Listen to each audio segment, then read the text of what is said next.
Hello, my name is Janelle Paredes, and I'm very excited to share some information on an important topic with you today. Over 1.3 million Arizonans, or 1/5 of the population, are currently dependent on Medicaid health insurance, and the number is growing daily. But what about the millions of people who don't qualify for the program? How can they be insured in case of medical issue? I believe that Arizona Medicaid should reform qualifications, give incentives to productive participants, and create a checks and balance system. Our state Medicaid program requires a poverty-level income that many don't qualify for.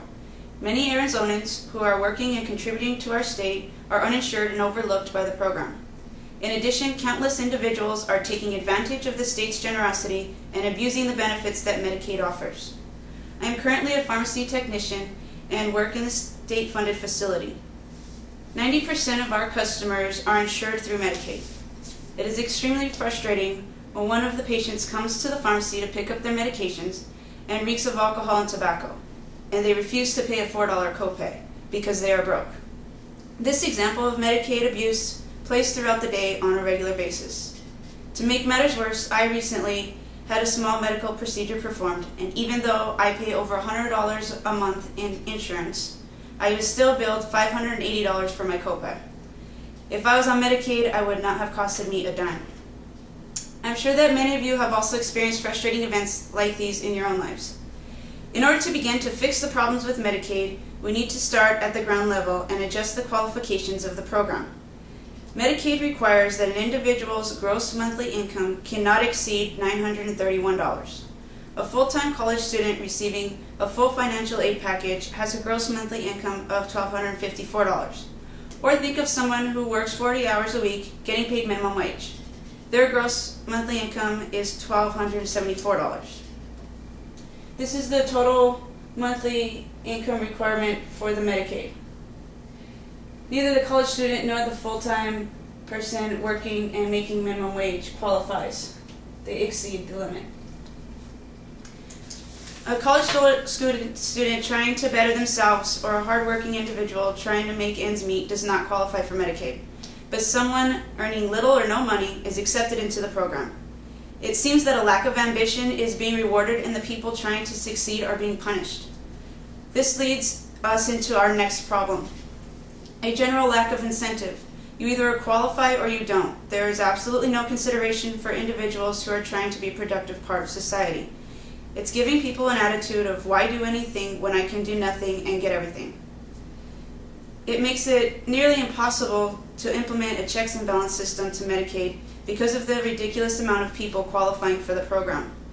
Nearly 20% of Arizonans are currently enrolled in Medicaid, and no one was taking the time to investigate if all of these people actually qualify for it or if they are simply abusing the system. I believe the best way to tackle the problems of Medicaid is by taking a common sense approach. We need to create more options with the qualifications, offer incentive to productive participants, and monitor individuals receiving benefits, as well as create stricter requirements for continuing coverage. If we broaden the requirements of Medicaid, and it will allow individuals who desperately need health care to qualify. I believe setting up a tiered system would greatly improve the qualification process. So the monthly incomes are 3 tiers. On the first tier, if you make $500 or less, then you would qualify for Plan A, which is $4 for prescription copays, $10 doctor visit, and $20 hospital visit. If you make between $500 and $1,000 a month, that's tier 2, you would qualify for Plan B. $8 for prescription copays, $25 doctor visits, and $50 hospital visit.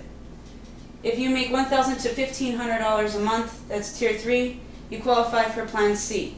$10 prescription copays, $50 doctor visit, $100 hospital visit.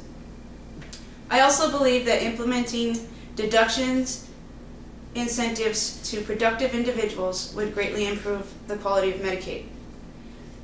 So the type of incentives we would have is if you're a full-time student, then you would get a monthly deduction of $500.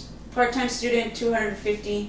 Full-time employment, $500, or if you work 2 jobs at equal full-time hours, you would get the $500 monthly deduction. and the part-time employment would get the $250. So because you're a full-time student, for example, you get a $500 monthly deduction.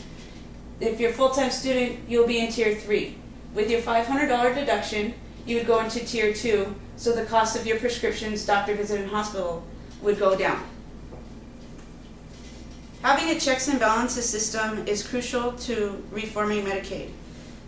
The abuse and fraudulent activity of some participants has to end. The best way to end this deviant behavior is to require a monthly urine test. All recipients of Medicaid must be able to pass a drug test, and that includes nicotine, all legal narcotics, alcohol, and any other substances that have not been prescribed by their doctor. If they don't care about their health, then why should we pay for their care?